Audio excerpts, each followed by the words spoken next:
소감을 느꼈는데 어려움과 고난이 많이 있었습니다. 우리 어려운 가운데서도 기쁨과 감사가 넘쳐 있었습니다. 그 이유는 어떤 어려운 상황 가운데서도 그들에게 말씀이 함께 있었고 또 주님께서 그들과 함께 있었기 때문입니다. 우리가 성탄절을 맞이하면서 여러 가지 어려움도 있고 또 고난도 있지만 이 땅에 오신 아기 예수님을 영접함으로 힘을 얻고 기쁨이 충만한 성탄절을 맞이하기를 원합니다. 본문은 예수님의 선구자인 세례 요한의 탄생을 예고하는 이야기입니다. 이것을 배움으로써 우리를 향한 하나님의 사랑과 소망을 영접하기를 원합니다. 첫째, 의인의 간구를 들으시는 하나님. 일반적으로 역사는 세상 왕을 중심으로 기록됩니다. 그러나 본문을 보면 세상 왕에 대한 언급은 별로 없습니다. 유대왕 헤롯 때라는 구절만 있을 뿐입니다. 그리고 그 뒤에는 사가랴와 엘리사벳이란 대해서 언급하고 있습니다.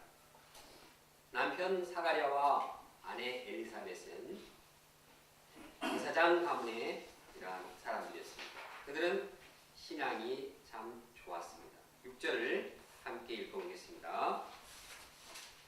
시작. 이 두 사람이 하나님 앞에 의인이 주의 모든 계명과 규례대로 능력히 행하더라. 하나님이 보실 때 두 사람은 올바른 자들이었습니다. 다시 말해서 하나님께서 그들을 보실 때 A+ 평가를 주는 그런 자들이었습니다. 그들은 주의 말씀을 아주 잘 지켰습니다. 하나님에게 인정받을 뿐만 아니라 사람들에게도 비난받지 않는 그러한 경건한 자들이었습니다. 그런데 이 가정에 문제가 있었습니다. 그것은 자녀가 없는 것이었습니다. 더욱 심각한 것은 엘리사벳이 임신을 할 수 없는 것이고 또 그 나이가 너무 많이 들었다는 것입니다. 앞으로 수태할 가능성이 전혀 보이지 않았습니다.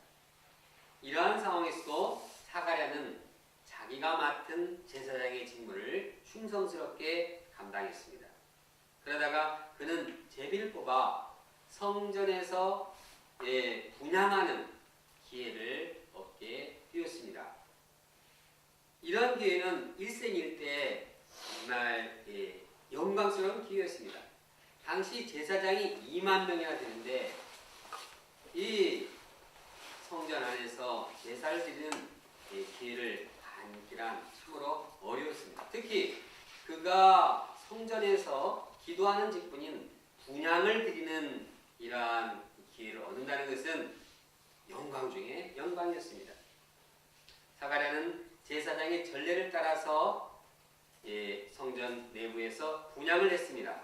그가 분향을 하는 동안 밖에서는 모든 백성들이 기도를 함께 했습니다.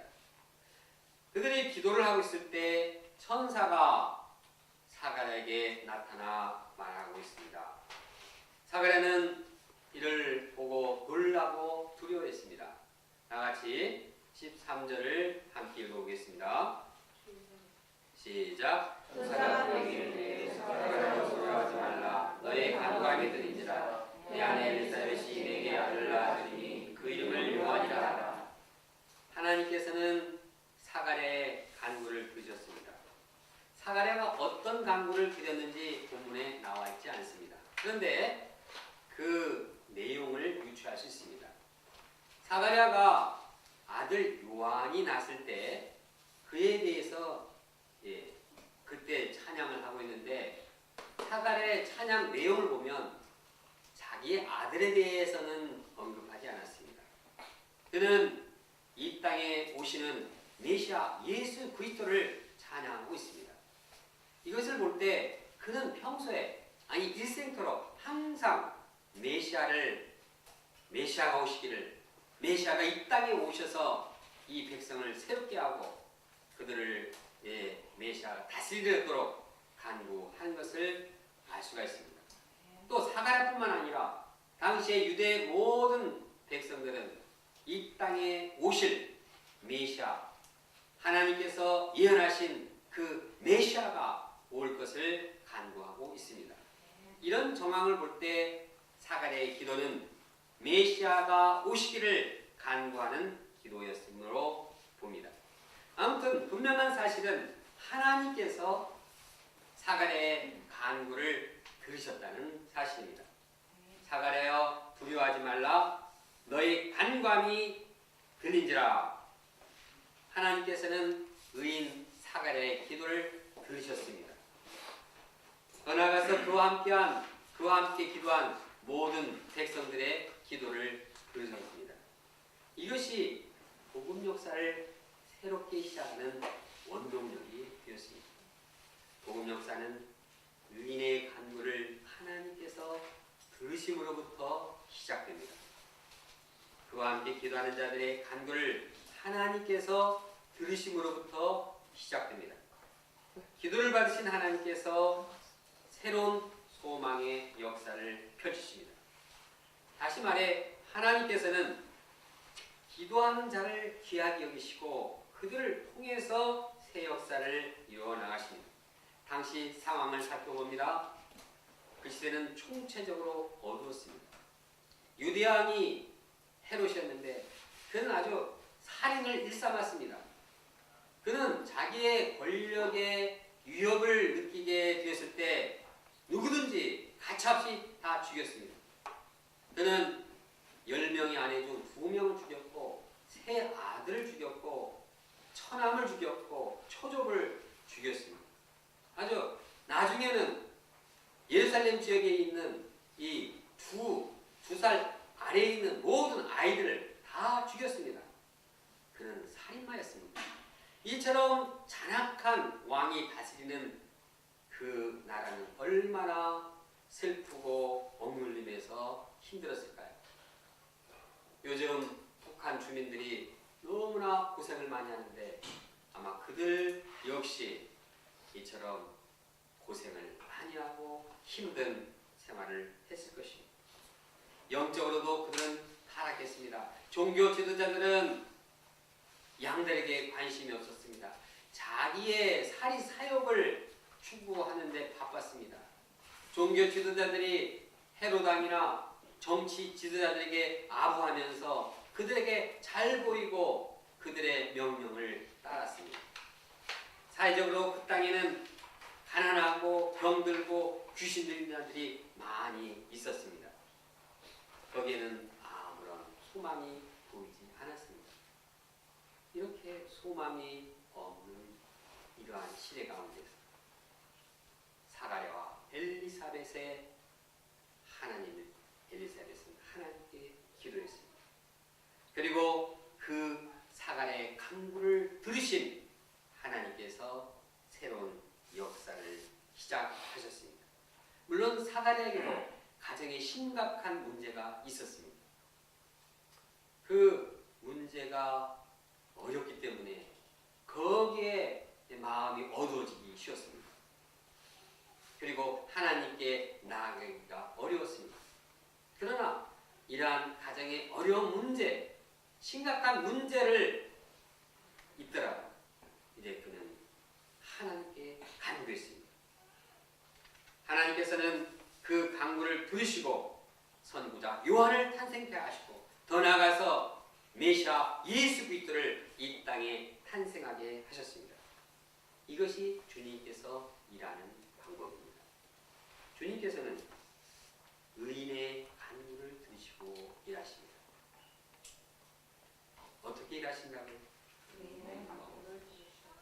정치 지도자들의 큰 힘을 이용해서 또 위대한 사람의 훌륭한 업적을 통해서 일하시기보다도 하나님께 간구하는 그러한 자들을 통해서 새로운 역사를 이루십니다. 특히 하나님과의 관계성이 좋은 의인의 간구가 하나님의 일하시는 통로입니다. 아무리 어렵고 절망적인 그러한 시대에 있다 할지라도 의인이 간구할 때 하나님께서는 그 의인의 간구를 통해서 새로운 역사를 이루어 나가십니다. 예를 들어서 예수님께서 십자가에 못 박혀 돌아가셨을 때 그 시대는 참으로 위기에 처했습니다. 유대인들은 예수님의 제자들을 핍박했습니다. 예수의 잔당을 아예 뿌리를 다 뽑고자 했습니다.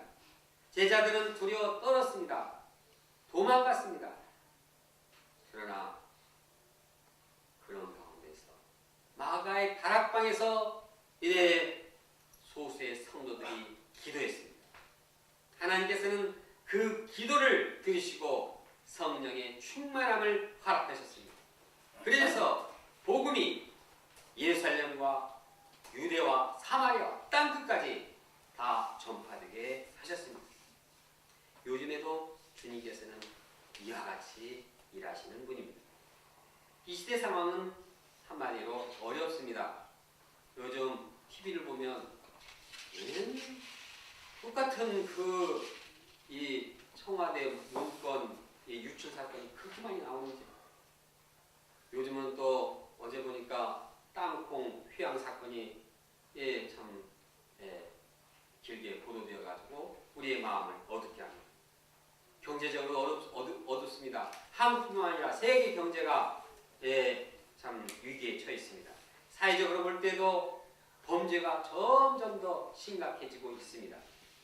기독교도 마찬가지입니다. 캠퍼스의 상황도 영적으로 어둡습니다. 우리 센터도 우리 교회도 참 여러 가지 어려운 상황에 처해 있습니다. 이러할 때 우리는 어디에서 소망을 찾을 수가 있을까요? 그것은 기도입니다. 하나님께서 우리의 기도를 들으실 때 그것이 새로운 역사를 이루게 하는 원동력입니다. 아무리 어둡고 절망적인 시대요, 개인적으로 심각한 문제가 있다 할지라도 하나님께서 우리의 기도를 들으실 때 새로운 역사를 이루십니다. 하나님께서 우리의 간구를 들으시고 응답하실 때 상황은 완전히 바꾸어지게 됩니다. 어둡고 절망스러운 상황은 사라지고 거기에 빛의 역사, 소망의 역사가 이루어지게 되는 것입니다. 저는 대학로 목자님들이 어려운 상황 가운데서 개인적으로 참 여러 가지 힘든 문제를 앞두고도 기도하며 또 말씀을 읽는 모습을 보면서 소망을 갖습니다. 왜냐하면 하나님께서 의인의 간구를 들으시고 새 일을 이루실 것이라는 것을 믿기 때문입니다. 우리는 성탄절에 성탄 칸타타를 하기로 했습니다. 이것은 한 마음으로 하나님께 드리는 찬양의 기도입니다. 하나님께서 우리가 마음을 합해서 드릴 때 그 들으시고 우리에게 새로운 은혜를 주실 것입니다. 그 외에도 하나님께 간구하는 시간을 많이 갖기를 원합니다. 우리가 소수일지라도 기도할 때 하나님께서는 새로운 역사를 이루어 나가십니다. 반면에 아무리 사람이 많다 할지라도 기도하지 않는 데에는 소망이 없습니다. 성탄절을 맞이해서 우리가 기도함으로써 하나님의 새 역사에 대한 소망을 갖기를 원합니다. 둘째, 위대한 자를 탄생케 하여 회복을 이루시는 하나님. 하나님께서는 사갈의 기도를 들으시고 구체적으로 응답하셨습니다. 13절을 다시 한번 읽겠습니다. 시작.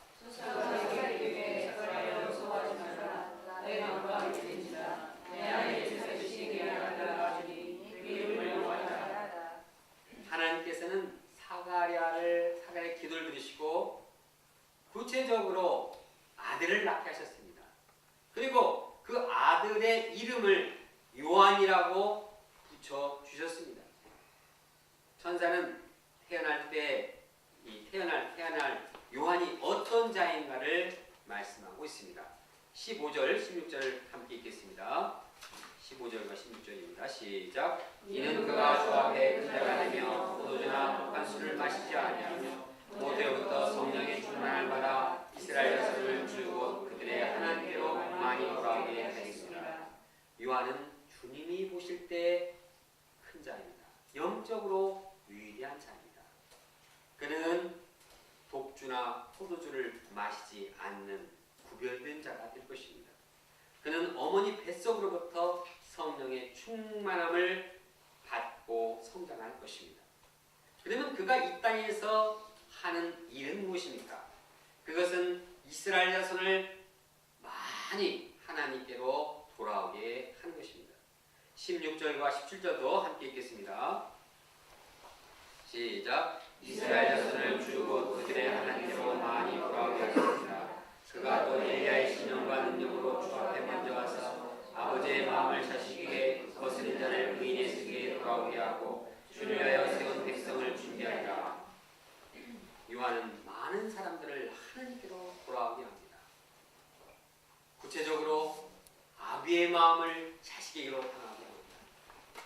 또한 거스린 자를 순종하지 않는 자들을 의인의 지혜로 돌아오게 합니다. 그렇게 해서 그들의 마음이 주님께 향하고 주님을 영접하기에 준비하게 하십니다. 그런데 이 사명을 감당하기란 쉽지가 않습니다. 사람 마음을 움직인다는 것이 얼마나 어렵습니까? 특히 마음을 하나님께로 돌이킨다는 것은 더욱 어려운 것입니다. 인간적으로 설득하고 잘 이해시켜서 마음을 움직일 수 있는데 영적인 것은 아무리 설득해도 돌이킬 수가 없습니다. 어떻게 이러한 하나님께로 돌이키는 사명을 감당할 수 있습니까? 그 사명을 감당하여서 승리할 수 있는 근거가 무엇입니까?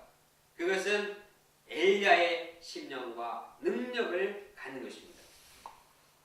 엘리야의 심령과 능력이 있으면 많은 사람들의 마음을 하나님께로 돌이키게 할 수가 있습니다.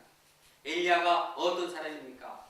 엘리야는 하나님을 향한 열정과 백성들을 향한 목자의 심정이 충만한 자였습니다. 엘리야가 다스린 시대는 우상이 전국을 다스리는 이러한 시대였습니다. 왕으로부터 백성 이르기까지 모두 다 우상의 노예가 되었습니다.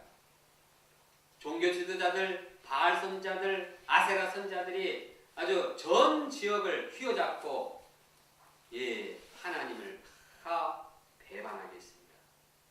우상을 섬기지 않으면 취직도 못하게 하고 공부도 못하게 할 정도로 전 이 지역이 우상화가 되었습니다.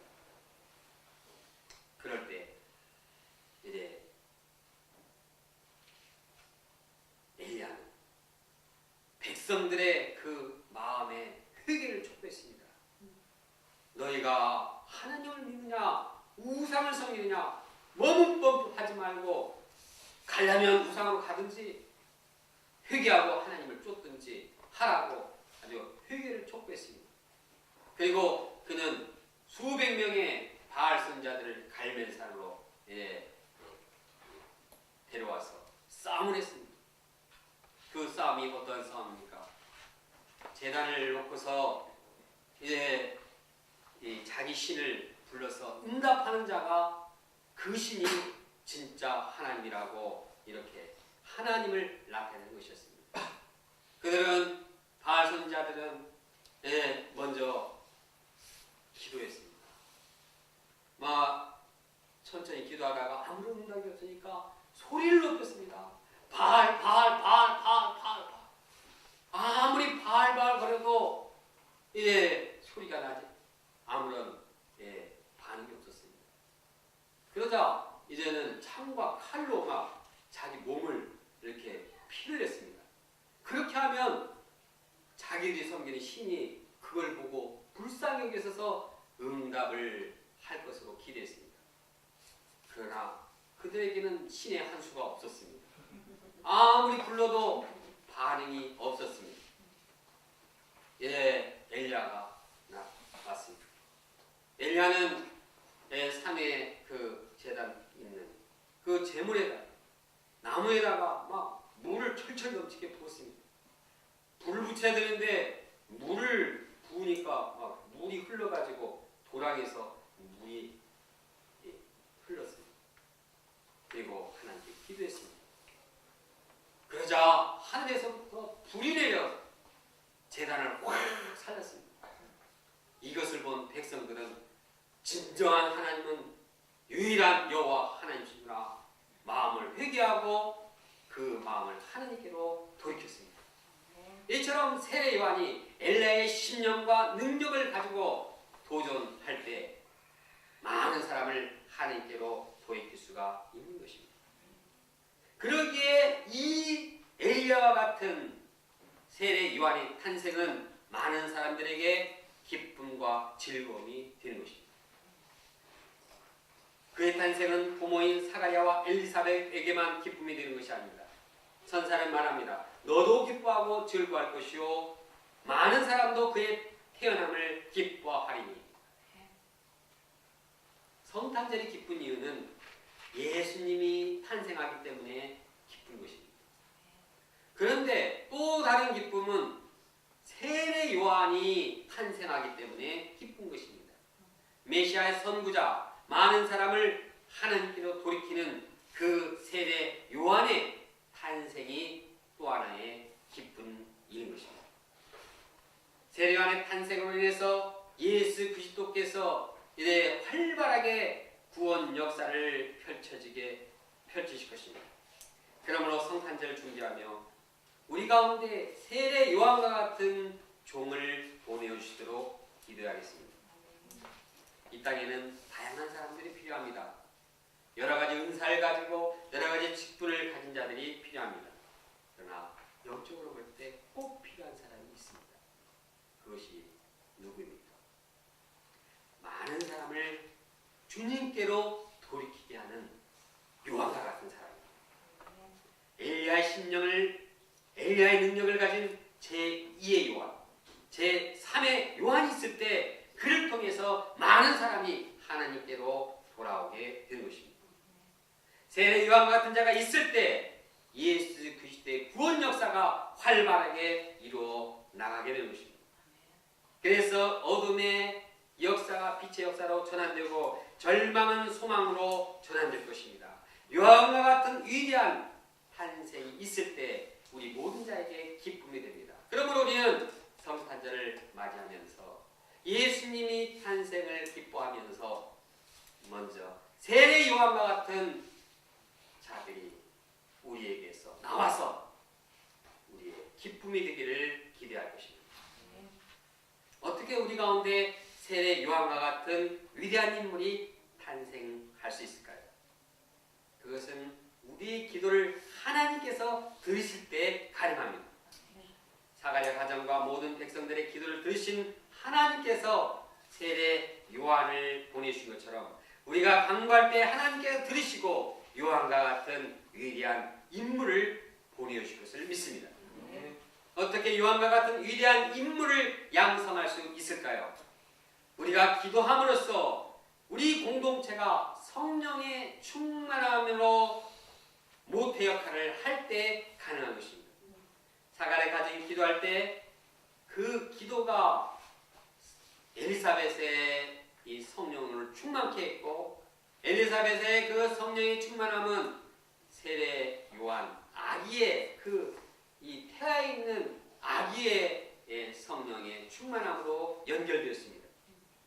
모태에 있는 아기까지 성령의 충만함을 받은 것은 그 어머니가 그 가정이 성령의 충만하기 때문입니다. 이처럼 우리가 기도하면서 성령을 덧입을 때 우리 자신이 영적으로 충만하게 될 것이고 우리 가운데 세례 요한과 같은 위대한 인물이 양성될 것을 믿습니다. 하나님께서 어두운 시대에 위대한 자를 탄생케 하심으로써 회복의 역사를 이루신 것처럼 우리에게도 위대한 자를 탄생케 하시고 회복의 역사를 이루기를 간절히 기도합니다. 셋째, 부끄러움을 없게 하시는 하나님. 선사는 사가랴에 전한 메시지 전했을 때 그 천사의 전한 메시지대로 엘리사벳은 잉태하게 되었습니다. 엘리사벳은 5달 동안 숨어 기도하면서 하나님의 은혜를 잘 감당했습니다. 그리고 그는 하나님의 자비와 긍휼을 고백하게 되었습니다. 25절을 함께 읽겠습니다. 시작.